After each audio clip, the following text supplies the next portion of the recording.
السلام علیکم لسنرز، آئیے احمد اقبال کے شاہکار ناول اناڑی کی نمی کے سنتے ہیں۔ اکبر خان نے اسے بڑی احتیاط کے ساتھ مسیری پر یوں لٹا دیا جیسے وہ ریت کی بنی ہوئی عورت ہے جو ذرا سی ٹھیس لگنے سے بکھر جائے گی۔ راجا اس پر جھکا ہوا بڑی اضطرابی کیفیت میں ایک ہی بات دہرائے جا رہا تھا، شہناز کیا ہوا ہے تمہیں؟ دیکھو میری طرف دیکھو۔ لیکن شہناز اپنی آنکھیں بند کیے بالکل بے سو حرکت لیٹی رہی تھی۔ راجا نے اس کی نبض دیکھی۔ نبض کی رفتار سے کوئی اندازہ قائم کرنا صرف ایک ڈاکٹر کے لیے ممکن تھا۔ راجا نے پریشانی سے میری طرف دیکھا۔ یار کیا ہو گیا ہے اسے؟ یہ بولتی کیوں نہیں؟ اور میرے جواب کا انتظار کیے بغیر اسے پنکھا جھلنے لگا۔ یہ صورتحال زیادہ پریشان کن اس لیے ہو گئی تھی کہ اس علاقے میں دور دور تک کسی ڈاکٹر کی دستیابی کے بارے میں سوچا بھی نہیں جا سکتا تھا۔ شہناز خود ایک ڈاکٹر تھی، وہ یہاں موجود غیر شخص کی کچھ نہ کچھ مدد بھی کر سکتی تھی، لیکن اس وقت وہ اپنے لیے بھی کچھ کرنے سے قاصر تھا۔ اچانک گاڑی کے ناقابل استعمال ہونے کا مسئلہ سنگین صورت اختیار کر گیا۔ شک کی اب کوئی بات نہیں رہی تھی۔ کوئی نادیدہ دشمن یہاں بھی ہمارے تعاقب میں تھا، جہاں ہم ساری دنیا سے کٹ کر محصور ہو گئے تھے۔ ہم کسی سے مدد مانگ سکتے تھے اور نہ ہی اس خوشگمانی پر آسرا کر سکتے تھے کہ حسن اتفاق سے کچھ ہو جائے گا۔ کچھ دیر پہلے میں سوچ رہا تھا کہ اب ہماری واپسی کی صورت کیا ہوگی۔ کیا گاڑی کو یہیں چھوڑ کے ہم اسی طرح واپس جائیں گے جیسے گاؤں کے لوگ جاتے تھے؟ کسی بیل گاڑی میں سوار ہونے کے لیے بھی ہمیں پیدل چل کے پل کراس کرنا ہوگا۔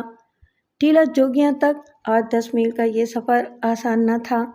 ٹیلا جوگیاں سے شاید ہمیں کوئی ویگن یا ٹرک گاڑی یا بس مل سکتی تھی۔ وہاں سے ہم فون بھی کر سکتے تھے اور کسی مکینک کو ستبدائی بھیج سکتے تھے جو ہماری گاڑی کے چاروں ٹائر کھول کے شہر لے جا کے انہیں تبدیل کرا کے واپس ستبدائی پہنچ کے گاڑی میں لگائے اور گاڑی کو ہم تک پہنچائے۔ اب مسئلہ زیادہ سنگین ہو گیا تھا۔ شہناز کو فوری طبی امداد کی ضرورت تھی۔ اس کی بے ہوشی سے کچھ اندازہ نہیں ہوتا تھا کہ اس کی وجہ کیا ہے۔ اگر وہ جلد ہوش میں نہ آئی تو اس ویرانے میں کیا ہوگا جہاں نہ ڈاکٹر اور نہ اسپتال۔ میں نے اکبر خان کو دیکھا تو اس کا چہرہ سپاٹ اور ہر قسم کے جذبات سے عاری تھا۔ وہ پلک جھپکائے بغیر شہناز کو دیکھ رہا تھا، لیکن اس کی آنکھیں کہیں اور دیکھ رہی تھیں، کچھ اور دیکھ رہی تھیں جو ہم نہیں دیکھ سکتے تھے۔ میرے شک کی تصدیق اس وقت ہوئی جب میں نے اچانک اس سے سوال کیا، اکبر یہاں آس پاس کوئی ڈاکٹر ہے؟ وہ چونک پڑا۔ یہاں تو کوئی نہیں ہے سر۔ میں نے کہا کوئی بیمار پڑ جائے تو کیا کرتے ہو؟ وہ سوچ کے بولا، یہ تو بیماری پر ہے جی، معمولی بیماری ہو تو خود ہی دوا دارو کر لیتے ہیں۔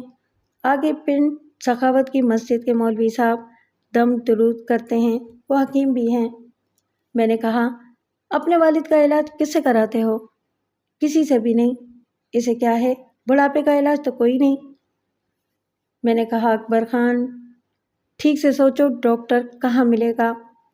اس نے کہا ٹیلا جوگیا میں سرکاری ڈاکٹر ہے، ہفتے میں 1-2 دن آتا ہے حاضری لگانے، باقی وقت ادھر ہوتا ہے روہتاس میں۔ میں نے کہا اچھا، وہاں جانے کی کیا صورت ہوگی؟ تم نے دیکھا ہماری گاڑی کے چاروں ٹائر کسی نے کاٹ دیے ہیں۔ اس نے سر ہلایا۔ ہاں جی، ابھی دیکھا میں نے بھی۔ تمہارے خیال میں یہ کس کی حرکت ہو سکتی ہے؟ اس نے نفی میں سر ہلایا۔ میں کیا بتاؤں سر، یہاں تو بس ہم لوگ ہیں آپ کی رعایا۔ مجھے یوں لگا جیسے اس کے لہجے میں کچھ طنز ہے، مگر میں نے اسے نظر انداز کر دیا۔ ڈاکٹر شہناز کو ٹیلا جوگیاں لے جانا پڑے گا تو کیسے لے جائیں؟ اس نے کہا میں کسی کو سائیکل پر بھیج دیتا ہوں، اگر ڈاکٹر مل گیا تو اسے لے آئے گا اپنے ساتھ۔ کیسے، سائیکل پر؟ لا حول بلا قوت، پھر مسئلہ ہوگا دوا کا۔ نہیں اکبر خان، کیا ٹیلا جوگیا سے کوئی گاڑی نہیں مل سکتی؟ کسی قسم کی گاڑی بھی ہو؟ اچانک راجا چلایا، یار شہناز ہوش میں آ گئی۔ میں نے قریب جا کے دیکھا، شہناز آنکھیں کھولے چھت کو دیکھ رہی تھی۔ اس کی صورت پر کسی قسم کے تاثرات نہیں تھے، نہ دکھ کے نہ تکلیف کے۔ پھر اس نے سر گھما کے میری اور راجا کی طرف دیکھا۔ راجا نے اس کا ہاتھ تھام لیا۔ شہناز کیسی ہو تم؟ اس نے آہستہ سے سر ہلایا۔ ٹھیک ہوں۔ میں نے اطمینان کا سانس لیا۔ میرے سر سے پریشانی کا بڑا بوجھ اتر گیا تھا۔ شہناز کی ذہنی اور جسمانی حالت بہتری کی طرف مائل تھی اور فوری طور پر تشویش کے اسباب دور ہو گئے تھے۔ باقی معاملات فرصت سے نمٹائے جا سکتے تھے۔ اگلے آدھے گھنٹے میں شہناز کی حالت اس حد تک سنبھل گئی کہ اس نے گاڑی میں سے اپنا میڈیکل بیگ منگوایا، جس میں ایک ذمہ دار خاتون اور ہوشیار ڈاکٹر کی حیثیت سے اس نے ایمرجنسی میں ضرورت پڑنے والی تمام دوائیں بھر لی تھیں۔ اکبر خان اس دوران میں خاموشی سے کھسک گیا تھا۔ وہ کچھ دیر بعد نمودار ہوا تو اس کے ساتھ 3 عورتیں تھیں۔ ان میں سے ایک کو میں گزشتہ رات بھی دیکھ چکا تھا۔ وہ کبیر خان کی ماں اور اکبر خان کی بیوی تھی۔ اپنے میلے کپڑوں، الجھے بالوں، بھاری بدن کے ساتھ آہستہ آہستہ چلنے والی وہ عورت بدحال، بیزار اور بیمان نظر آتی تھی۔ دوسری جوان اور خوبصورت عورت تھی جس کی عمر 30 سال سے زیادہ نہ تھی۔ اس کا رنگ اجلا اور جسم بے حد متناسب تھا۔ جو لباس اس نے پہن رکھا تھا وہ بہت معمولی اور کم قیمت کپڑے کا تھا، مگر اس کے بدن پر یوں فٹ تھا جیسے لاہور کے کسی ماہر فن لیڈیز ٹیلر نے سیا ہو۔ یہ عورت بھی ادائے حسن کی فنکاری میں طاق تھی، حالانکہ وہ فیشن اور گلیمر کی دنیا سے بہت دور تھی۔ اس نے آج گہرے سرخ رنگ کے لباس کا انتخاب کیا تھا جو اس کے چمکتے ہوئے گورے رنگ پر بہت کھل رہا تھا۔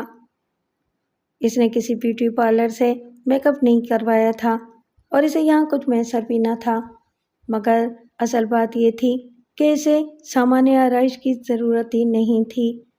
اس ویران حویلی اور اس دور افتادہ گمنام اور پسماندہ مقام پر ایسے شاہکار حسن کا نظارہ ایسے ہی تھا جیسے تپتی ریت کے بے آب اور سنسان صحرا میں بھٹکنے والے کو پیپسی کولا کا سائن بورڈ نظر آ جائے۔ اس کو دیکھ کر میں اور راجہ دم بخود رہ گئے تو یہ ایک فطری رد عمل تھا۔ وہ تینوں ہمارے لیے ناشتہ لائی تھیں اور جب انہوں نے تمام اسباب کو کرینے سے دسترخوان پر چن دیا تو اکبر خان نے بڑی معنی خیز مسکراہٹ کے ساتھ اعلان کیا، یہ جناب میری دوسری بیوی ہے نور جہاں، اور یہ میری بیٹی ریشما۔ 2 بھائی اس سے بڑے ہیں، ایک کی شادی ہو چکی ہے اور اس سے چھوٹی ایک بہن ہے۔ میں نے اور راجہ نے ایک دوسرے کی طرف دیکھا اور سر ہلایا۔ اس وقت تک ہماری آوارہ نکاحی کو شہناز نے بھی بھانپ لیا تھا اور ایک عام عورت کی طرح اس کا احساس کمتری خود بخود برہمی کا انداز بن گیا تھا۔ اسے ہماری غیر ارادی محبیت بھی اتنی ہی گراں گزری تھی جتنی نور جہاں کی پر اطمینان مسکراہٹ۔ مجھے اس ادھیڑ عمر کے لنگڑے سابق فوجی کی قسمت پر رشک آیا۔ میں اسے پوچھنا چاہتا تھا کہ آخر اس جیسے غربت نصیب شخص کے ہاتھ یہ انمول ہیرا کیسے لگ گیا، جس کا صحیح مقام تو کسی جوہر شناس قدرداں رئیس کے قصر عالی شان کی خوابگاہ تھی، مگر یہاں صد بدائی کے ایک سروینٹ کوارٹر میں اسے راستے میں پڑے پتھر کی طرح کوئی دیکھنے والا بھی نہ تھا۔ لیکن ظاہر ہے میں یہ سوال کرتا تو اپنی حیثیت سے گر جاتا۔ اس صورتحال کو شہناز نے کنٹرول کیا۔ اکبر خان تم جاؤ، ابھی ہمیں کسی چیز کی ضرورت نہیں۔ اکبر خان کے ساتھ ہی 3 عورتیں بھی باہر نکل گئیں۔ نور جہاں سب سے پیچھے تھی۔ دروازے سے باہر نکل کے اس نے بڑی ادا کے ساتھ گردن گھمائی اور میں نے محسوس کیا کہ اس کے لبوں کی مسکراہٹ زیادہ روشن اور گہری ہو گئی ہے اور ایک خطرناک چیلنج دینے لگی ہے جو بہت واضح اور عیاں ہے کہ صد بدائی کی حویلی اور جاگیر کے وارث و مالک، کیا خیال ہے آپ کا اس کنیز کے بارے میں؟ شہناز نے باری باری مجھے اور راجہ کو گھورا۔ کیا اب آپ حضرات ناشتے پر توجہ دیں گے؟ وہ تو گئی۔ راجہ ہنس پڑا۔ معاف کرنا شہناز، مجھے کچھ جلنے کی بو آ رہی ہے۔ پھیکے پتر، یہ دھواں سا کہاں سے اٹھتا ہے؟ میں نے آہ بھری۔ میرے دل سے راجہ، کیا عورت تھی یار! ایٹم بم سے زیادہ تباہ کن۔ راجہ نے مجھ سے اتفاق کیا۔ شہناز نے خفگی سے کہا، شرم آنی چاہیے تم دونوں کو، وہ کسی کی بیوی تھی۔ پھر کیا ہوا؟ خوبصورت تصویر کا مالک اگر کوئی کباڑیا ہو تو کیا اس کے حسن کا اعتراف نہیں کرنا چاہیے؟ راجہ بولا۔ وہ کوئی شریف عورت نہیں لگتی مجھے۔ شہناز مزید خفا ہوئی۔ راجہ نے سر ہلایا۔ شرافت کو تم اپنے معیار سے دیکھ رہی ہو شنو، اس پر تو خود تمہارے سوا کوئی پورا نہیں اترتا، میں بھی نہیں، رفیق بھی نہیں۔ شہناز نے ناشتہ چھوڑ دیا۔ اچھا تو تم یوں کرو، اس کی باتیں کرو، بلا لو اسے۔ رفیق بھائی، آپ نے بھی ابھی تک یہ نہیں پوچھا کہ شہناز تمہیں کیا ہوا تھا؟ وہ غصے میں آ گئی۔ راجا نے اسے دبوچ لیا۔ آئی ایم سوری، مگر تم کو مجھ سے یوں بدگمان نہیں ہونا چاہیے۔ میری نظر میں تم سے زیادہ حسین نہ ہے نہ ہوگا، کیونکہ تمہارا حسن ہے میری محبت۔ شہناز نے مچل کے کہا، چھوڑو مجھے بے شرم، تم جانتی ہو مجھے منانے کا یہی طریقہ آتا ہے، راجا نے کہا۔ شہناز نے اسے غصے سے گھورا اور پھر ہنس پڑی۔ میں نے کہا، راجا، یہ کردار مجھے بہت پراسرار لگتا ہے۔ کون؟ اکبر خان؟ میرا بھی یہی خیال ہے۔ کیا تو نے دیکھا جب وہ شہناز کو اٹھا کے لایا تو کیسے لایا تھا؟ اس نے شہناز کو دونوں ہاتھوں پر اٹھا رکھا تھا۔ راجا سوچ میں پڑ گیا۔ واقعی یار، اس کی بے ساکھی کہاں تھی؟ مجھے اس نے بتایا تھا کہ سن 71 کی جنگ میں اس کی ٹانگ کٹ گئی تھی۔ میں نے پوچھا تو کہہ رہا تھا کہ میں نے ایک ٹینک کو ٹانگ اڑا کے گرانے کی کوشش کی تھی۔ یہ تو بہت بڑا جھوٹ ہوا۔ اس کی موجودہ عمر کتنی ہوگی؟ 50، 55، 35 سال پہلے وہ ہوگا 20 سال کا، ایک عام سپاہی، راجا بولا۔ میں نے کہا، اگر فوج میں بھرتی ہونے کے بعد ہی اسے محاذ جنگ پر جانا پڑا تھا جہاں وہ زخمی ہو گیا اور اس کی ایک ٹانگ کاٹ دی گئی، تو سوال یہ پیدا ہوتا ہے کہ وہ نائب صوبیدار کیسے بن گیا؟ عام طور پر ایک سپاہی کو جونیئر کمیشنڈ آفیسر کے عہدے تک پہنچنے کے لیے 20-25 سال درکار ہوتے ہیں۔ صوبیدار کے عہدے پر ان کی ریٹائرمنٹ ختم ہو جاتی ہے۔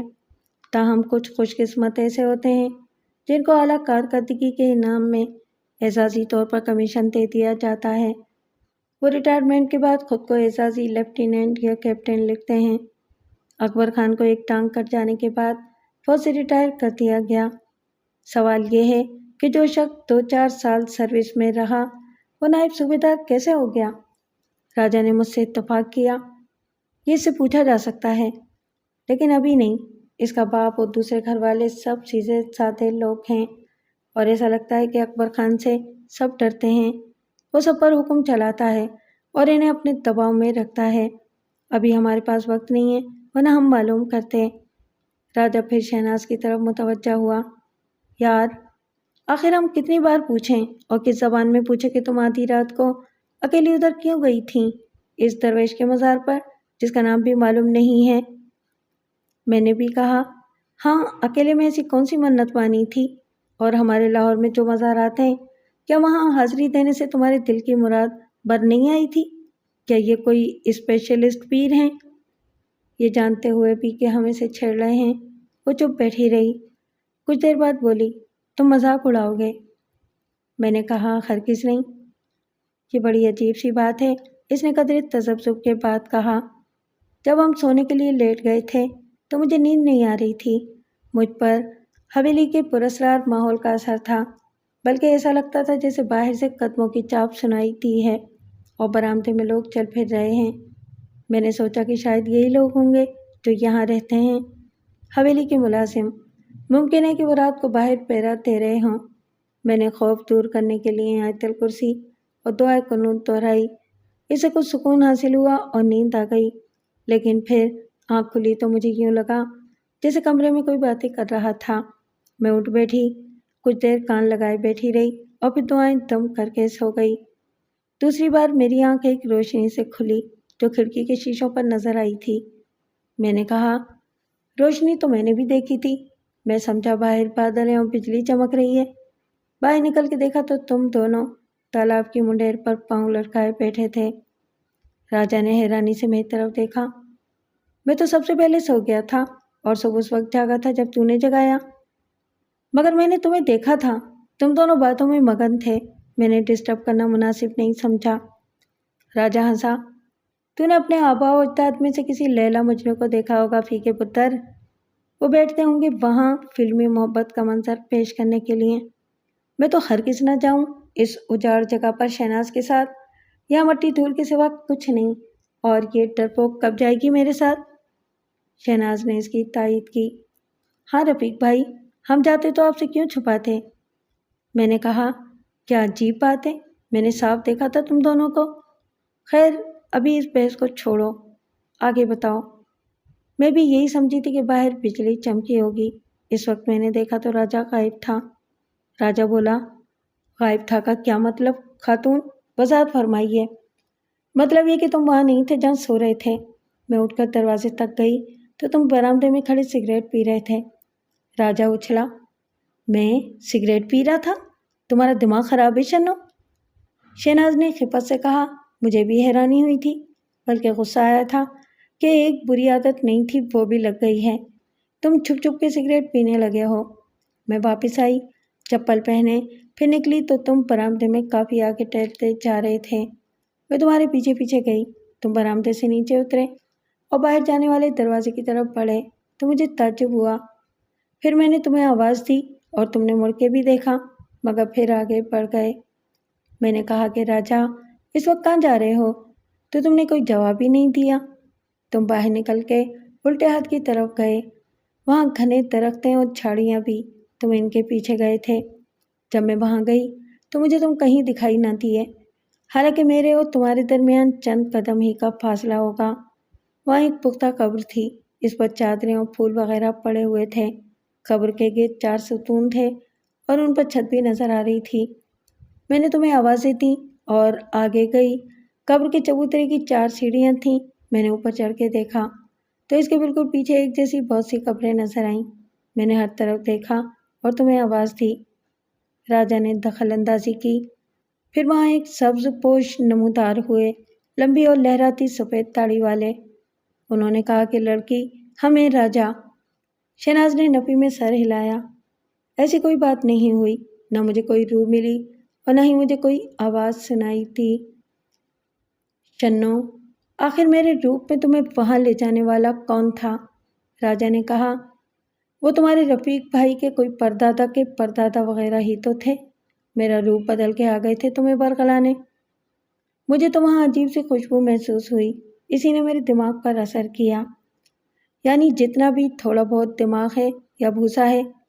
شہناز اس وقت برا ماننے کے موڈ میں نہیں تھی۔ مجھے چکر سا آیا۔ وہ حواس پر طاری ہونے والی خوشبو تھی، اس نے جیسے میری ساری طاقت سلب کر لی۔ اب میں کیسے بیان کروں؟ میڈیکل میں ہم نے ہر قسم کی بو اور خوشبو کا تجزیہ کیا ہے۔ کلورین یا ایمونیا اور کلوروفارم کی بھی تو بو ہی ہوتی ہے جو بے ہوش کر دیتی ہے، مگر یہ خوشبو تھی۔ اس کے بعد مجھے کچھ پتہ نہیں چلا۔ میں نے کہا، چلو ہم فرض کر لیتے ہیں کہ یہ ایک مافوق الفطرت واقعہ تھا، لیکن آگے سوال یہ پیدا ہوتا ہے کہ صبح سویرے اکبر خان ادھر کیا لینے گیا تھا؟ ایسے ہی اور بھی سوالات ہیں جو میں اسے ضرور پوچھوں گا۔ فی الحال گاڑی کا مسئلہ اہم ہے۔ رفیق بھائی، آپ کو کس پر شک ہے؟ اکبر خان پر؟ میں نے کہا، ابھی کوئی بات یقین کے ساتھ کہنا مشکل ہے۔ ممکن ہے کہ کوئی ہمارے پیچھے یہاں تک آیا ہو اور ابھی آس پاس ہی موجود ہو۔ ظاہر ہے کہ صرف گاڑی کے ٹائر کاٹ کے تو وہ مطمئن نہیں ہوگا۔ اگر اس مفروضے کو مان لیا جائے تو پھر ہمیں محتاط ہو کے اپنے دفاع کو مضبوط کرنا ہوگا۔ یہ دشمن کے پلان کا پہلا حصہ تھا۔ ہمیں محصور اور بے بس کرنے کے بعد وہ اگلا قدم اٹھائے گا۔ کیا ہوگا یہ اگلا قدم؟ شہناز نے ڈر کے پوچھا، اور کون ہو سکتا ہے ایسا دشمن، تمہارا یا راجا کا؟ میں نے کہا کہ میں نے ایک مفروضے کی بات کی تھی۔ راجا بولا، تمہارے تمام سوالات کا جواب ایک تحقیقاتی کمیشن کی رپورٹ میں ہوگا جو عنقریب اپنا کام شروع کر دے گا۔ میں نے کہا، میرا دھیان رجب علی کی طرف بھی جاتا ہے، یہ اس کینہ پرور شخص کی کارروائی نہ ہو۔ راجا نے کہا، یار مجھے یاد آیا، جب میں گاڑی سے میڈیکل بیگ نکالنے گیا تھا تو مجھے گیٹ پر ٹائروں کے نشانات نظر آئے تھے، جیسے کسی نے گیٹ سے گاڑی کو تھوڑا سا ریورس کیا اور پھر دائرے میں گھما کے لے گیا۔ ہم تو سیدھے اندر آ گئے تھے۔ چل دیکھتے ہیں۔ راجا کی نظر نے صحیح مشاہدہ کیا تھا، کوئی گاڑی رات کے وقت گیٹ تک آئی تھی۔ یہ بات یوں بھی ثابت ہوتی تھی کہ نرم مٹی میں 2 طرح کے ٹائروں کے نشانات بہت واضح تھے۔ ہماری گاڑی میں جنرل کے ریڈیل ٹائر تھے، جبکہ دوسری گاڑی میں شاید کوئی غیر ملکی برانڈ کے ٹائر تھے۔ شوقین اور دولت مند اپنی قیمتی گاڑیوں میں ڈنلپ اور گڈائر کے یا کورین ٹائر بھی لگوا رہے تھے۔ ٹائر بالکل نئے تھے، چنانچہ ان کا پرنٹ بہت نمایاں تھا۔ راجا نے پل کی طرف دیکھا۔ گاڑی اسی پل پر سے گزر کے آئی تھی۔ ہیڈ لائٹ جلائے بغیر یہ کارنامہ سر انجام دینے کا خطرہ کوئی مول نہیں لے سکتا۔ میں نے کہا، رائٹ۔ ایک موڑ کاٹتے ہی پل آ جاتا ہے۔ اس موڑ کے بعد گاڑی کی لائٹس کو ذرا سی دیر کے لیے روشن کیا گیا۔ اس کی چمک میں نے بھی شیشے پر دیکھی اور شہناز نے بھی۔ ہم دونوں نے یہی سمجھا کہ باہر بجلی چمکی ہے۔ پل سے یہاں تک لائٹ جلائے بغیر آنا کوئی مشکل کام نہیں۔ رات بارش تو ہوئی ہے، شہناز نے کہا۔ ہاں، مگر بہت معمولی۔ اگر زمین نم نہ ہوتی تو ٹائروں کے نشانات کا فرق اتنا نمایاں نہ ہوتا۔ تو دیکھ، یہاں کی زمین کچھ سخت و پتھریلی ہے۔ ہماری گاڑی کے نشان غور سے دیکھے بنا نظر نہیں آتے۔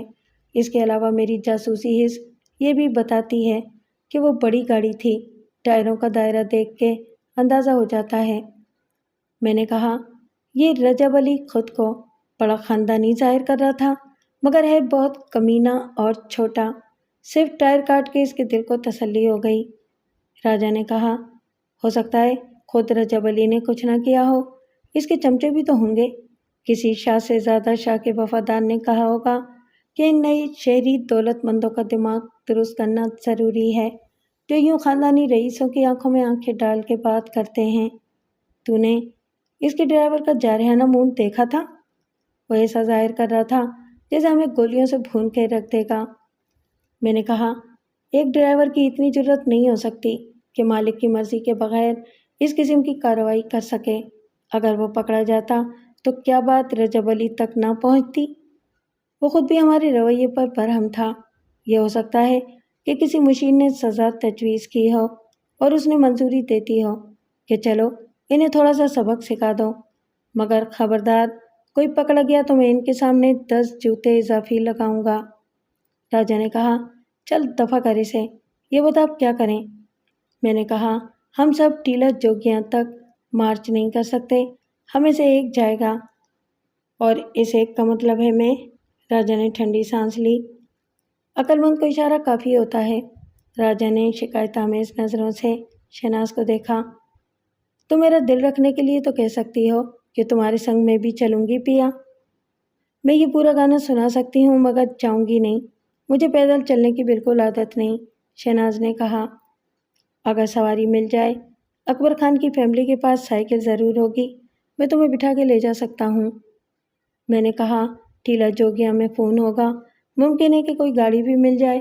قریب ترین شہر جہلم ہے، وہاں سے تجھے 3 ٹائر خرید کر لانے ہوں گے، ٹیوب اور اسٹینڈ کے ساتھ۔ چوتھا ہمارے پاس ہے۔ آنے جانے میں تجھے 4-5 گھنٹے ضرور لگ جائیں گے اور 10,000 خرچ بھی ہوں گے۔ تو میرا ATM کارڈ لے جا۔ کارڈ میرے پاس بھی ہے، راجا بولا، پیسوں کا کوئی مسئلہ نہیں۔ ہم درمیانی صحن کو عبور کر کے سروینٹ کوارٹرز تک گئے۔ ابھی صبح کے 10 بجے تھے۔ 5 سے 10 سال کی عمر کے کچھ بچے باہر کھیل رہے تھے۔ یہ کوئی باقاعدہ کھیل بھی نہ تھا۔ 4 سال کی ایک بچی نے کچھ بھی نہیں پہن رکھا تھا، دوسری اس سے ذرا بڑی تھی جس نے صرف قمیض گلے میں ڈال لی تھی۔ 7 سال کا ایک لڑکا صرف بنیان میں ملبوس تھا۔ وہ مٹی میں لوٹ رہے تھے، ایک دوسرے کو گرا رہے تھے اور مار پیٹ میں گالیاں بھی دے رہے تھے، مگر یہ سب ان کے لیے بھی کھیل تھا اور ان کے ماں باپ کے لیے بھی۔ اکبر خان کی آؤٹ آف ڈیٹ ہو جانے والی منکوہا برآمدے میں چرپائی پر بیٹھی ایسے ہی شغلِ بیکاری کے طور پر اپنی بیٹی کے بالوں میں بڑے انہماک سے کنگھی پھیر رہی تھی۔ ہر بار کنگھی کو تیل میں ڈوبے بالوں سے گزار کے وہ غور سے معائنہ کرتی تھی کہ اس عمل میں کوئی جونک برآمد ہوئی یا نہیں، اور اس کی ٹین ایجر بیٹی فرش پر پاؤں پسارے مکمل سپردگی کے ساتھ بیزار بیٹھی تھی۔ اسے جان چھڑانے کا اچھا موقع ملا۔ وہ بڑی شوق ہنسی کے ساتھ لہرا کے اٹھی۔ اس نے فوراً دوپٹہ کھینچا، چارپائی سے کچھ فاصلے پر دیوار سے ٹیک لگائے مہاتما بدھ کے آسن میں ایک مجذوب صفت بزرگوار تشریف فرما تھے۔ اس کی عمر تو 40-42 سال ہوگی، مگر بالوں میں غالباً سفیدی نے اسے بزرگی عطا کرتی تھی۔ یہ بال جھاڑ جھنکار داڑھیوں کی صورت میں بھی پھیلے ہوئے تھے اور شانوں تک آنے والی زلفوں کی شکل میں بھی۔ وہ قدرے پستہ قد اور سیاہ رو تھا، لیکن اس کا بدن کٹا ہوا اور مضبوط تھا، خصوصاً اس کی گردن کسی بھینسے جیسی تھی جس میں اس نے کوڑیوں کی مالا پہن رکھی تھی۔ اس کے ہاتھوں میں چاندی کے کڑے تھے جو ہاتھ کی حرکت سے بجتے تھے۔ اس نے پیروں میں بھی گھنگرو باندھ رکھے تھے۔ وہ گھٹنوں سے نیچے تک آنے والے نارنجی رنگ کے چوغے میں ملبوس تھا جو کثرت استعمال سے انتہائی میلا ہو چکا تھا اور جگہ جگہ سے پھٹ رہا تھا۔ وہ لپک کے برآمدے سے اترا اور ہم سے چند قدم کے فاصلے پر ایک سوالیہ نشان بن کے کھڑا ہو گیا۔ اس نے اپنی لال لال میلی آنکھوں سے ہم سب کو باری باری گھورا۔ شہناز ڈر کے راجا کے پیچھے ہو گئی۔ میں نے کہا، تم کون ہو؟ حق! اس نے ایک نعرہ لگایا اور اپنی پاٹدار آواز میں بولا، کیا تو جانتا ہے کہ تو کون ہے؟ کہاں سے آیا ہے؟ کہاں جائے گا؟ بول!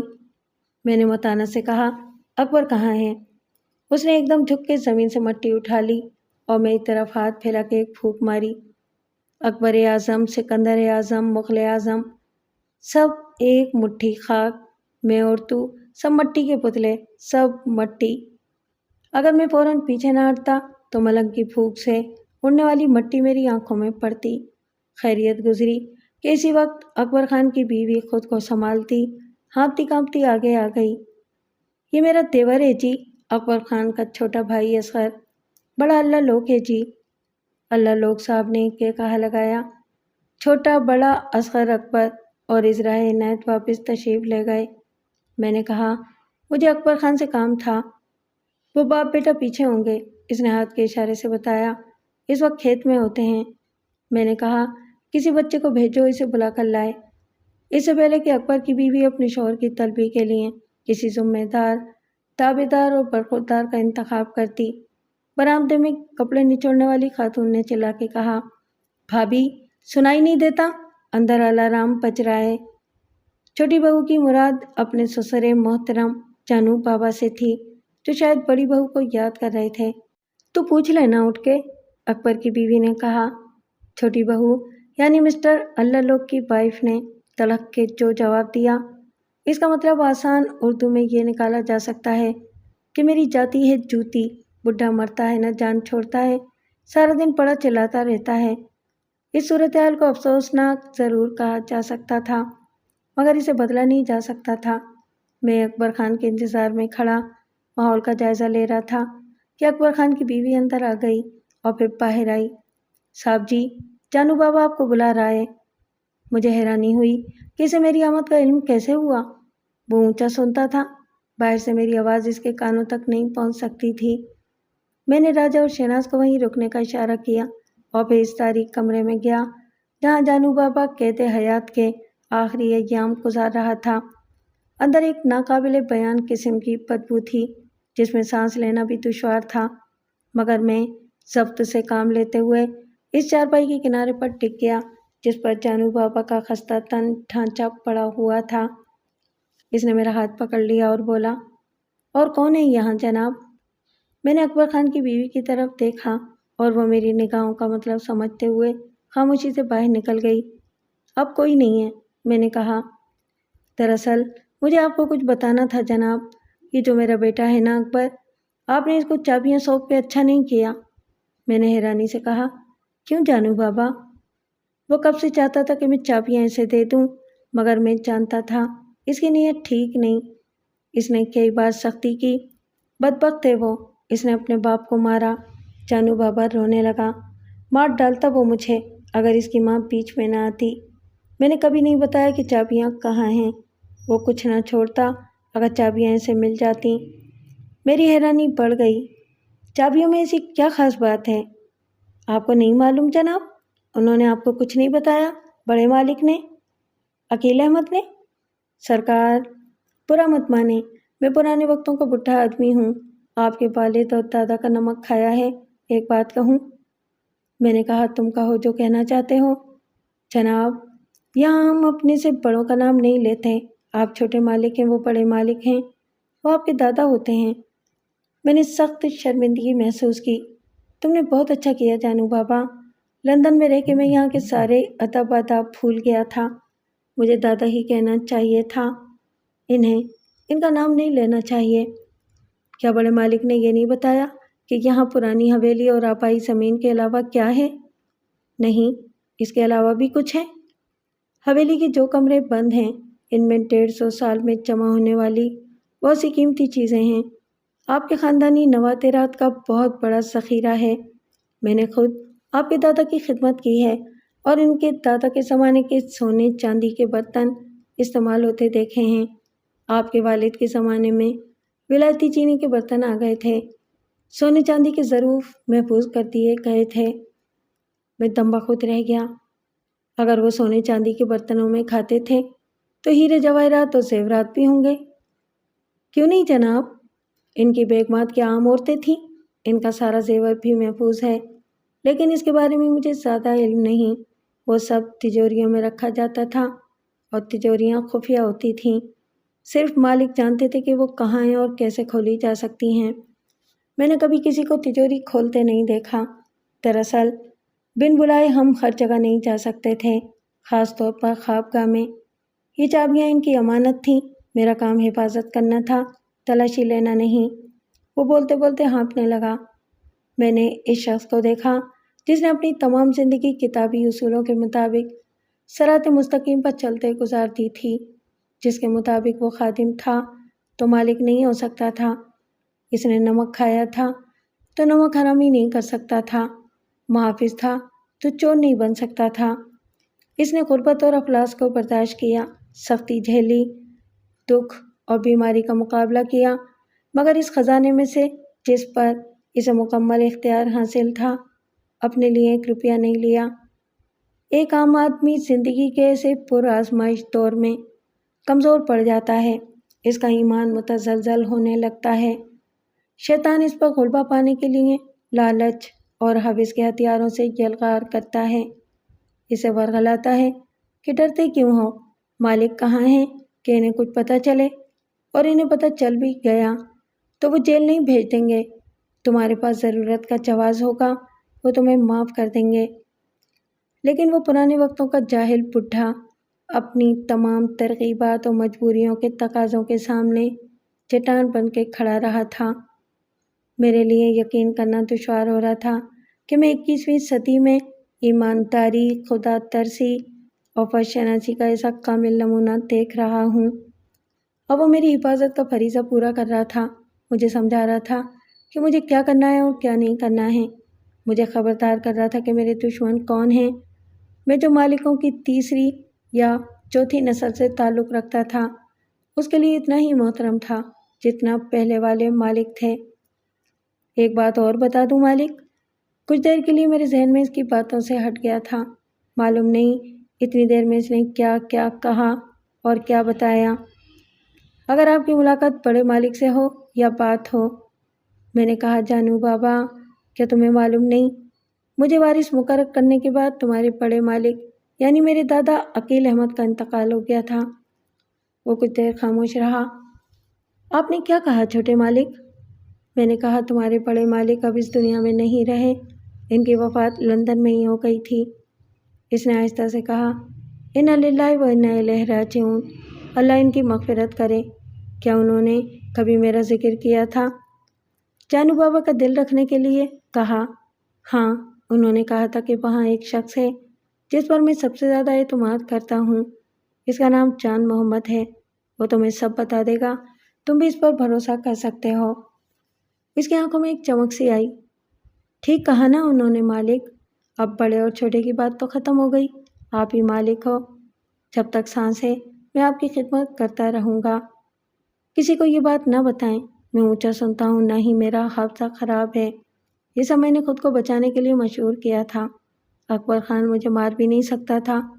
میں نے کہا تھا کہ چابیاں میں نے کہیں رکھی ہوں گی، مجھے یاد نہیں آ رہا ہے کہ کہاں رکھی تھیں، کسی دن یاد آ جائے گا۔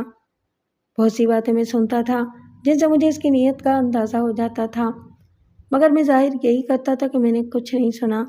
چابیاں میری بیوی نے کہیں چھپائی تھیں، جب آپ کے آنے کی خبر ملی تو اس نے مجھے لا کر دی تھیں۔ میں نے کہا، تم نے کمال کر دیا جانو بابا، اب تم فکر مت کرو، تم یہاں نہیں رہو گے، تمہارے آرام اور علاج کی ذمہ داری میری ہے، میں تمہیں شہر کے بہترین اسپتال میں داخل کرا دوں گا۔